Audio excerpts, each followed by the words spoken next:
Hello. Hi. I'm really sorry about the other day. The whole dormitory's Wi-Fi was like going down. That's okay. I'm really sorry No, no. about that. No, it was no big But deal. huh? Wait, let me unmute. Can you hear me okay? Yeah, I can hear you Yeah, okay. yeah, that was no big deal. It's all right. Thank you. Okay, so before we begin, I would like to introduce myself. Okay. Um, Hi, my name is Josviana Alex Zach, but you can call me KK. I graduated from Xavier High School, Micronesia, in 2024, and now I am a first year student attending Sophia University at Tokyo, Japan. Okay.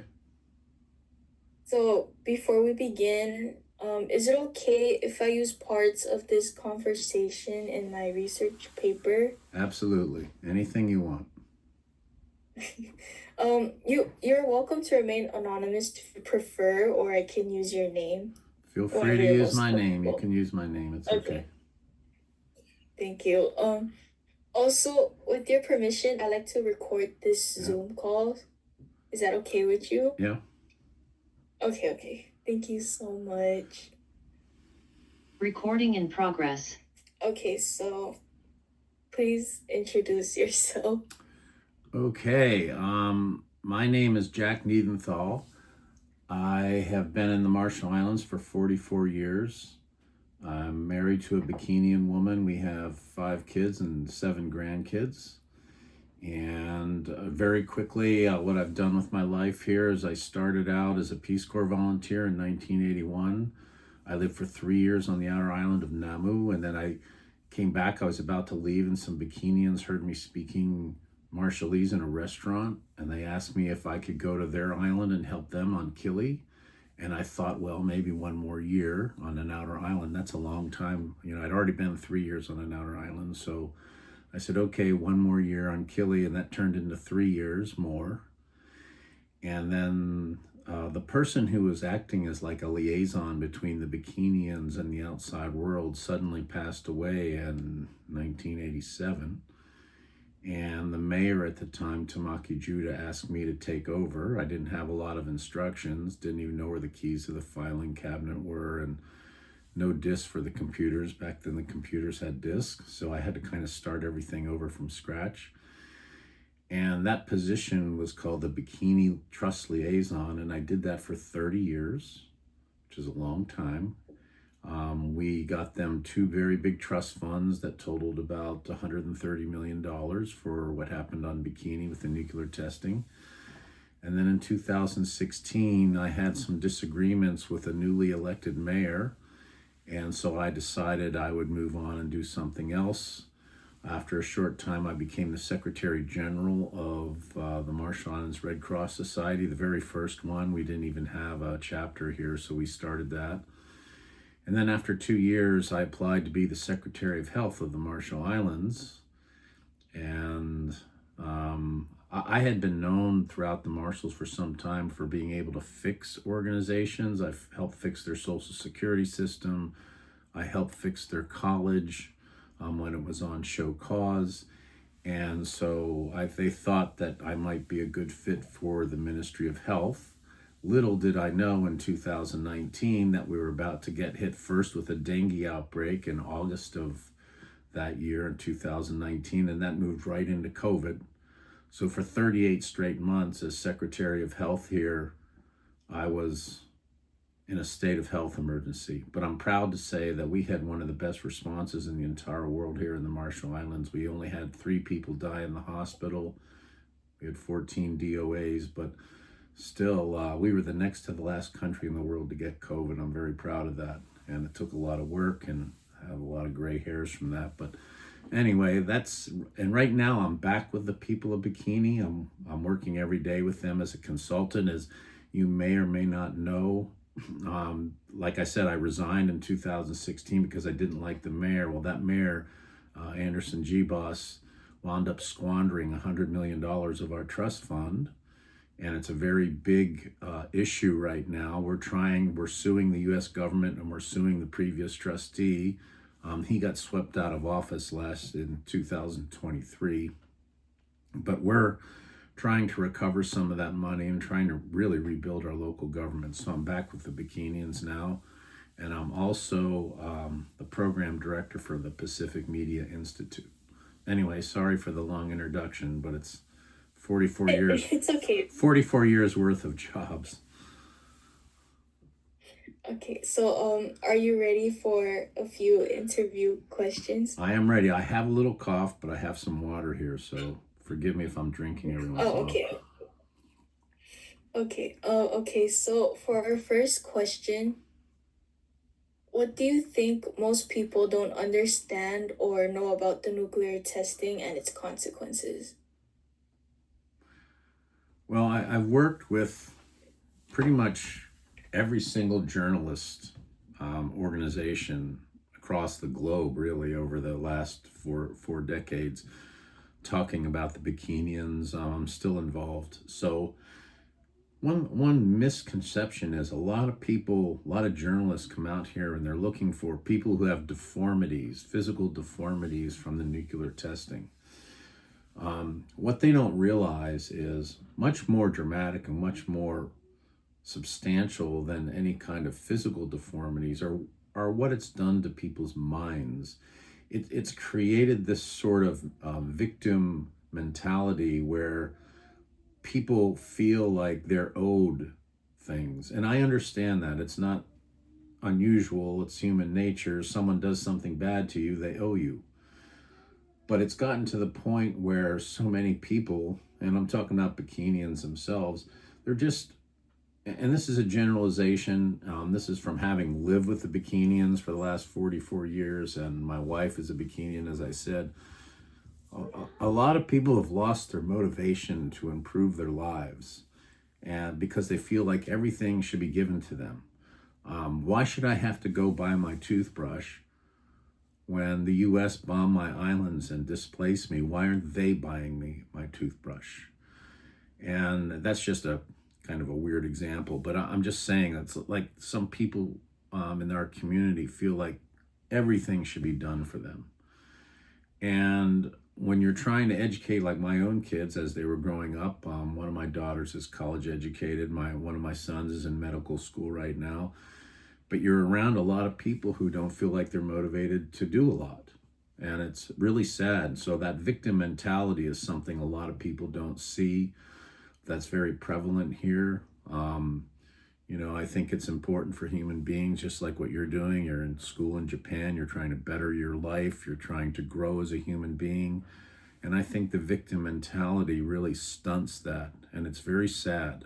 I don't say this to be mean about what I see here, but it's just something I see as someone who's in their office every day for a long time. And it's not everybody. There's some really great Bikinians, but for a lot of people, that motivation that's been zapped. And another thing that Westerners don't understand is the loss of land. I know you're from Chuk, and I'm sure land is very important there. It's the same here. Is like my kids, my wife and kids and grandkids, they're all associated with a piece of land, and that's their gift from God. That's theirs forever. Whereas in Western society, we buy and sell it like it's nothing. And to a Bikinian, this loss of land for 80 years, it's like most Bikinians have never seen Bikini. I'm fortunate. I've been there many times. I even had one of my grandsons up there at one point. But most Bikinians have never seen it. They don't understand it. But that's where they believe they're from. That's their in Marshallese would say Jolet Yanan. It's their gift from God. It's supposed to be theirs forever, but they've never seen it. Imagine that. So that's another thing Westerners don't understand about when you're displaced. And to me, that's a big reality check for the rest of the world when you hear about Ukraine and Russia talking about lobbing nuclear weapons back and forth. It's horrifying because we know what it does to people here in the Marshalls. I know it's kind of a long answer again, but gives you more material. But those are a couple things I see that a lot of people don't understand about the nuclear testing. Mm. Okay, so in your view, do you think the US has done enough to address the aftermath of the nuclear testing? Absolutely not. In fact, they've when it's kind of interesting because when I was Secretary of Health, the United States during the pandemic for this region of the world, throughout Micronesia and Guam, they were absolutely extraordinary, top notch, best in the world. Couldn't say enough. CDC helping us with calls every week. They were fabulous. But when it comes to the nuclear testing, they're still awful, and they've never understood that they keep throwing money at the situation, and money is good and money is helpful, but in the end the people still aren't back there on their homelands. And I get really upset because the US, they could have fixed this in 1958 when they decided to stop the nuclear testing. They could have gone in there and cleaned everything up. You made a huge mess up there, clean it up and then leave. Well, they didn't do that. And they wound up building, and anyway, they wound up building the Runit Dome that's filled with really bad stuff that's radioactive for thousands upon thousands of years. That's not in Bikini, that's on Anyway Talk.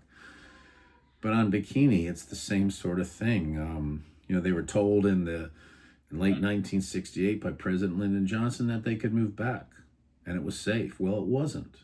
But they believed him, and my wife and her family, there were four old men that decided to move their families back up there. My wife was one of them. They lived there for about 10 years. And then it turns out, well, they've been ingesting cesium-137. They say they didn't realize it was going up into the crops like the coconuts and the pandanus. And so when the ships stopped coming, these people were eating all this food and they got all this cesium-137 in their bodies, and they did a whole body count and suddenly realized they were in a really bad situation. So they moved them off a second time. And I just think the U.S. all along has been, when you watch the propaganda films of the 1940s when they were about to do this, they said they called the Bikinians nuclear nomads. Like they've been moving around the Pacific and the Marshall Islands for a long time, when reality is they spent centuries on those islands and never moved. I mean, there was a lot of propaganda where the U.S. was just lying about what these people were like. And it was a very disingenuous way of just kind of selling it to the American public that we're going to be testing these weapons there. So when I look back all over, and even now, excuse me, they, under the new compact, they gave they won't even use the word nuclear. It's just like disaffected atolls, and like there's 13 atolls, and they weren't allowed to even put the word nuclear in the trust fund agreement. But it gives $700 million, and it's a trust fund, so you can only take off so much every year. But it's really sad that they made up so many rules now, and I think it's because of what happened with Bikini over the last 8 years when their trust fund got squandered by some people. It's made it almost impossible to get at the money, and so that's what we're working on right now. But I just thought the U.S., the entire nuclear episode, they've just been atrocious and horrible. They've told lies, and then they've tried to get, then they come and say, no, here's the truth, and then people don't know what to believe because they've already been lied to so many different times about the situation of their islands and the radiation levels and all the different aspects of what happened up there. For example, sorry to keep going, but I think it's better for you if I just keep talking, and you can take what you want from it. But in 1998, President Clinton declassified 98 boxes of documents. So imagine in the 80s, when you're negotiating the compact and you're negotiating these nuclear issues, one side has those 98 boxes of documents, the U.S. side, but we didn't have those. But we didn't know a lot of the things that were in those boxes until the late 90s and early 2000s. So in a lot of ways, that was unfair too. So there's just a lot of unfairness, and I thought the U.S. Just treated especially the Bikinians and the Ronglepis and the people from Anyway Talk and Utrecht, they treated them with just immense callous disregard for their humanity. That's what I don't like. So how has the US response affected the human rights and dignity of those directly impacted by the testing? Well, as I said, the way the U.S. looks at things, they'll say, "Oh, look, we gave them all this money," but money doesn't solve everything. In fact, having worked with the Bikinians and with the Bikinians' money for so long, it creates a lot of problems. See, right now, what you have are the Bikinians who have been living, they had been living 40 years off this trust fund, and suddenly the previous administration, Bikinians administration, the previous mayor, they spent the entire trust fund. It's gone and didn't tell anybody. We didn't know what was going on. Suddenly all the payments stopped, and they were saying next week, next week, next week. And then later, after some hard digging, no one in the US government was helping. No one in the RMI government was helping. In fact, they were blocking. We wanted them put into a receivership so we could figure out where our money went, and they wouldn't do it. And so it's both governments are to blame. Um, I'm sorry, what was the question? Sorry, I spaced out when I Uh, was talking. it's okay. How has the US response affected the human rights and Oh, dignity of those directly impacted by the testing? yeah. So again, when you talk about dignity and integrity, there were a lot of lies leading up to all this. Human rights, denying people their, blowing up their islands and then not fixing them and just kind of throwing money at the thing the whole time. It's really kind of a sad situation and a clear. That's what the Marshall Islands, even our young people now, a lot of them are involved in trying to push this human rights issue. But the U.S. is so powerful. They feel like sometimes they just don't have to listen, and they're not obligated to listen. That's very frustrating sometimes too. We there were some really good congressmen that we dealt with over the years, and going way back 20, 30, 40 years, there's always been some nice people there in Congress, but there's also a lot of people that they think bikini's a bathing suit, and they don't know the story. They don't even, they're in the U.S. Congress and they don't even know what they did out here, a lot of them. So it's a constant education process. And when it comes to human rights, that makes it really difficult, because when some of your own U.S. congressmen don't even know what happened out here in the Marshall Islands, it makes it really hard and a very tough sell sometimes. Oh, so what do you think justice would look like for the Marshallese people today? Wow. Well, uh, I thought when the people of Bikini had their trust fund, and it worked really well for 30 years. We educated our people, we had a medical program, we had a scholarship program, we were able to build people over 200 houses. When the trust funds are set up the right way, and we had one set up the right way, until the U.S. government themselves says, no, go ahead and spend it on whatever you want, and we're not going to approve your budgets every year. That's when it went bad. But I think, to me, justice looks like, not only should the U.S. come out here, I mean, they can put a man on the moon. They should come out here and they make the effort to clean the place up. They keep kind of trying to shift the burden to us, and we're okay with accepting some of that responsibility. But I think the U.S. really has a responsibility. To me, justice would be, one thing I always worked with, as someone who worked with the bikini leaders most of my life now. To me, what I would see is a just solution. I'm talking about the people of Bikini. Bikini cleaned and safe as an option for anyone who wanted to go back. I know, so many of our people now, I'm sure it's the same in FSM. Almost 50% of the Marshallese population now lives in the U.S., and most of those people aren't coming back, as far as I know. So the idea would be to clean Bikini and make it an option if people want to go there. And second of all, have a trust fund set up where their local government can operate and take care of their people, with a budget from year to year, understanding that they're still displaced. Um, so that to me would be justice, having their islands cleaned and having a way of sustaining their lives through trust funds or whatever. Well managed, well thought out, and well organized trust funds is the way to go. We've seen it work. So, I mean that's what I would see. And you know what? The one thing I wrote an article about this a little while ago for the United States Institute of Peace, and I interviewed a lot of different Marshallese leaders here for the article. And the one thing that kept coming up is they want an apology. And I'm not talking about an apology from like the ambassador or from a U.S. senator or a congressman. I think they deserve and they're owed a formal apology from the President of the United States.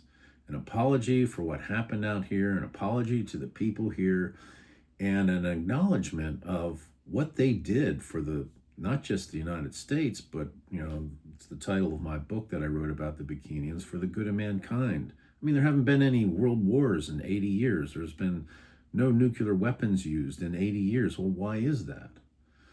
Um, it's because the Cold War, in my mind, was fought and won on the shores of the Marshall Islands, and anyway, talking Bikini. So they're owed an apology, and that's something all the leaders, that was universal to every leader, minister in the government, and senator and mayor that I interviewed. Without even saying that to them, they all brought that up. They want an apology, which has never really happened in a formal way from a president of the United States. And I think it should be the president. Okay. So this question will be our last question Okay. of our interview. What message would you want the world to understand about this history? Well, as I mentioned before, I was in Guam on business, and that was at the time when the leader of North Korea was just spouting out, saying, "Oh, we're gonna launch nuclear weapons at Guam," and I'm sitting there, and just the idea that, and people in Guam are really upset about him even mentioning this, and it's just when people start casting about, like you hear the Ukraine and Russia every once in a while, they'll start talking about, are they going to use nuclear weapons or not? You've got a great reality check here from the people in the Marshall Islands. What happens when these nuclear weapons are used? Um, they change things forever. I mean, our history is rooted in that nuclear testing now. And it's 80 years on since the first test. It's been since 1954 when the Bravo shot went off. So that's been, 71 years now. Um, it's just a reality check for the rest of the world that don't use these weapons because they will damage the planet and of course damage people, and not just for a short amount of time. It's decades, it's lifetimes, it's generations with an S that people will suffer once these kinds of things have happened. We've been through 3, 4, 5 generations since the testing here in the Marshalls, and people are still arguing about it and battling about it. And we've tried to pass on, some of the older people like myself who've been involved in this for so long, we've tried to pass on this knowledge to the younger people because they've got to start carrying the torch, and a lot of them are, which I'm really proud of. But it's still, the world has to take a hard look at these things because it's just not something that you throw the weapon and then you're done. It's arguably forever in the case of Anyway talking that dome up there. I mean, it's thousands of years. That is forever for a human being. So anyway, just a reality. I think the world can look at this and use it as a reality check, and just to be careful when they start even talking about using nuclear weapons. Um, that is the end of our interview questions. Okay. Thank you so much for your time. Do you have any questions for me? No, just I really appreciate I always, whenever a student asks me to give an interview or help them out with a project, I always say yes. I've never said no to a student. So, and the reason is I appreciate the idea that people are trying to learn about this because so many people don't know. So, the idea that young people are trying to learn about this, I really appreciate what you're doing and I thank you for it because it's important that young people carry on this story about what happened out here, this awful story, and it's continues to this day. So thank you for interviewing me today.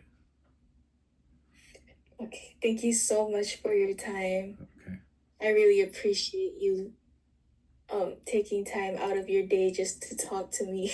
sure, no problem. Thank you so much. All right, have a good day then.